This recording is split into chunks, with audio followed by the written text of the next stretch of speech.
सबसे पहले तो मैं जहां हिमाचल प्रदेश वासियों को बधाई देना चाहता हूं और उसके साथ साथ देश को तो है ही, पहले तो हमारी कंट्री है, क्योंकि इस बार एशियन गेम्स में जो हमने पिछली बार अपना स्वर्ण पदक गंवाया था, मेंस और वुमेन दोनों टीमें हमारे पीछे एशियन गेम्स में हार गई थी 2018 में, उसको हमने इस बार दोबारा से हमारे बच्चों ने इतना अच्छा प्रदर्शन किया। इस बार लड़के और लड़कियों में दोनों में जो है स्वर्ण पदक जीता है। उसके लिए मैं जहां देशवासियों को बधाई और हमारे प्रदेशवासियों को, हिमाचल प्रदेश वासियों को ज़्यादा बधाई, क्योंकि इस बार पहली बार इतिहास में हिमाचल से जो है 6 खिलाड़ियों ने जो एशियन गेम में कबड्डी में पार्टिसिपेट किया, जिसमें कि 5 लड़कियां थी और 1 लड़का विशाल भारद्वाज, और 5 लड़कियों में जो हमारे हिंदुस्तान टीम की जो कैप्टन थी वो रितु नेगी ने उस टीम की अगुवाई की। ये जहां पूरे देश के लिए फ़ख्र की बात है, हिमाचल के लिए भी और स्पेशली मेरे लिए, क्योंकि मैं हिमाचल कबड्डी एसोसिएशन का अध्यक्ष होने के नाते मुझे भी इस चीज़ पर गर्व है।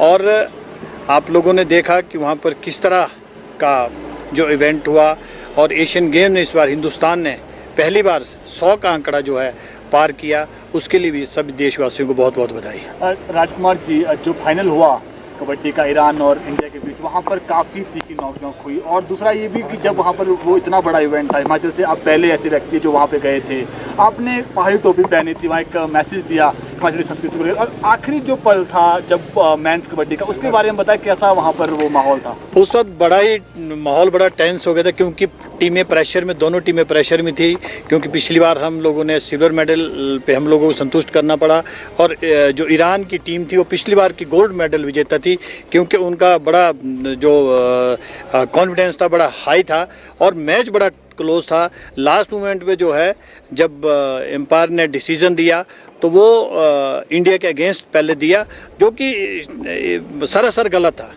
वो मतलब बिल्कुल भी जो हमारे रूल्स है उसके अगेंस्ट था, क्योंकि पवन शेरावत ने जब रेड करी तो एक जो उनका कॉर्नर था वो बैक लाइन टच कर गया था, और पवन शेरावत भी जो बाहर चले गए थे।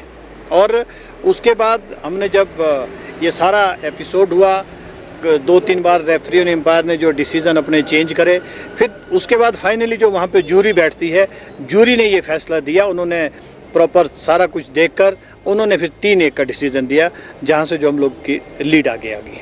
सर, इसके अलावा टोपी पहनी थी आप, चीन में भी आप हिमाचल संस्कृति को बढ़ावा दे रहे थे, क्या एक बिल्कुल, मैं इस बात का मुझे गर्व है कि मैं हिमाचल से हूँ, और अपनी संस्कृति को बढ़ावा देना हर हिमाचली का फ़र्ज़ है। और मैं आपको बता दूं कि 2018 में जब पहली बार प्रो कबड्डी में गया तो मैं कहाँ से प्रेरित हुआ, वहाँ पे मुझे अभिषेक बच्चन जी से मेरी मुलाकात हुई, तो मेरे को किसी ने उनसे मिलाया कि हिमाचल के प्रेसिडेंट हैं। उन्होंने मुझसे कहा कि मेरे पिताजी भी पूछ रहे थे कि टीवी पर टोपी वाला कौन है, तो मुझे लगा कि देखो हम लोगों के कब हिमाचलियों की अपनी एक अलग पहचान है। तो चीन में भी जहाँ भी मैं गया, मार्केट में गए या वहाँ पर जहाँ हम लोग ठहरे थे वहाँ पर भी, ग्राउंड स्टेडियम में भी इतने लोगों ने मेरे साथ फ़ोटो खिंचवाई, बाहर की कंट्री के लोगों ने। तो मुझे लगा यार हमेशा हम लोगों को, किसी भी हिमाचली को बाहर जाते हैं तो अपनी जो है संस्कृति को बढ़ावा मिलना चाहिए। राजकुमार जी, आगामी क्या रणनीति है? आगामी रणनीति है, अभी जो है नेशनल गेम्स हमारी गोवा में हो रही है नेक्स्ट मंथ, तो उसके लिए हमारी जो है लड़कियों की टीम ने क्वालिफाई किया है, तो अभी नेशनल गेम में हमारी लड़कियां जा रही हैं। और उसके साथ साथ हमारे हिमाचल में भी अब इवेंट स्टार्ट हो जाएंगे। सीनियर वर्ग, सीनियर जो है पुरुष और महिला का इस बार जिला शिमला इवेंट करवा रहा है, और उसके साथ साथ जूनियर, सब जूनियर, ये 3 इवेंट होंगे।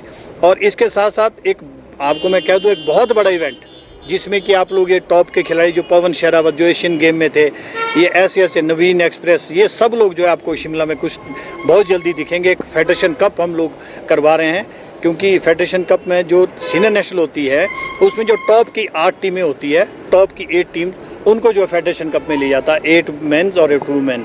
तो हम लोग इस बार जो है हम लोगों ने फेडरेशन से, अपने amateur kabaddi federation of India से, उनसे हम लोगों ने निवेदन किया है कि हमको इस बार फेडरेशन कप दे, तो उन्होंने अभी हामी भर दी है। तो बहुत जल्दी जो शिमला में बहुत बड़ा हम इवेंट करवाएंगे।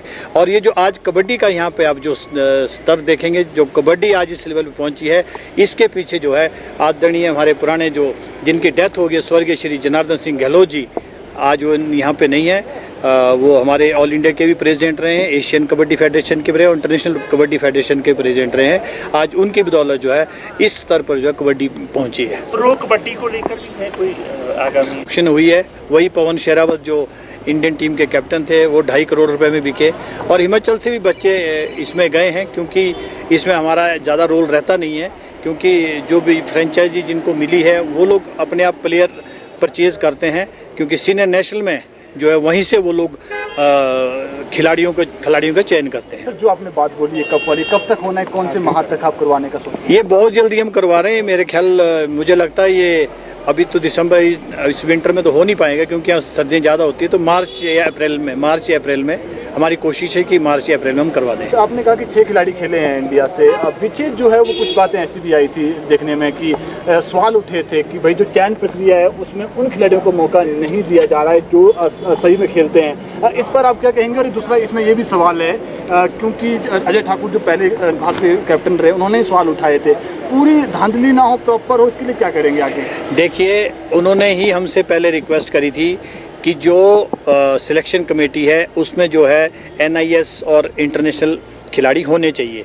और मैं आपकी जानकारी के लिए ये चीज़ बता दूं, जब उन्होंने सवाल उठाए थे उस वक्त भी हमारे जो कमेटी थी उन्होंने बाकायदा यहाँ पे हमारी कंप्लेंट भी डायरेक्टर स्पोर्ट्स को, उन्होंने डायरेक्टर स्पोर्ट्स ने जो है इस बारे में इंक्वायरी भी करी थी, और उसमें हम लोग सही पाए गए, क्योंकि उसमें हम लोगों ने एक जो इंटरनेशनल खिलाड़ी हैं वो उन्हीं के चाचा के बेटे हैं, परमजीत पम्मी हैं नालागढ़ से, वो सिलेक्शन कमेटी में थे। एक संजू है, वो भी इंटरनेशनल खिलाड़ी और NIS कोच है। सब ने जितने हमारे सिलेक्टर थे वो पूरे के पूरे NIS थे।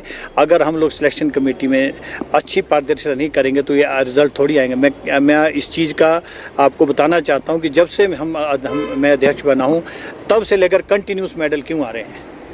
हम तभी आ रहे हैं जब हम लोग अच्छी पारदर्शिता से काम कर रहे हैं, और सिलेक्शन में जो है कोई भी किसी तरह की गड़बड़ नहीं कर रहे हैं।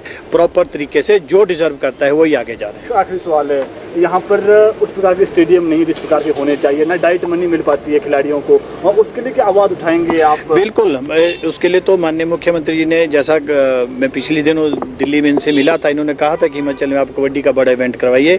और माननीय हमारे पंचायती राज मंत्री हैं अनिरुद्ध सिंह जी, उन्होंने भी कहा है कि आप करवाइए यहाँ पे कबड्डी का इवेंट। तो मैं चाहूँगा सरकार से, माननीय मुख्यमंत्री महोदय से, और हमारे केंद्र में भी मंत्री हैं श्री अनुराग ठाकुर जी, उनसे भी चाहूँ कि हिमाचल में जो है इंडोर स्टेडियम ज़्यादा से ज़्यादा होने चाहिए। जितने ज़्यादा इंडोर स्टेडियम होंगे और हमारे जो है 12 महीने की जो बच्चे प्रैक्टिस करेंगे, उसके रिजल्ट भी स्वाभाविक ही अच्छे परिणाम आएंगे।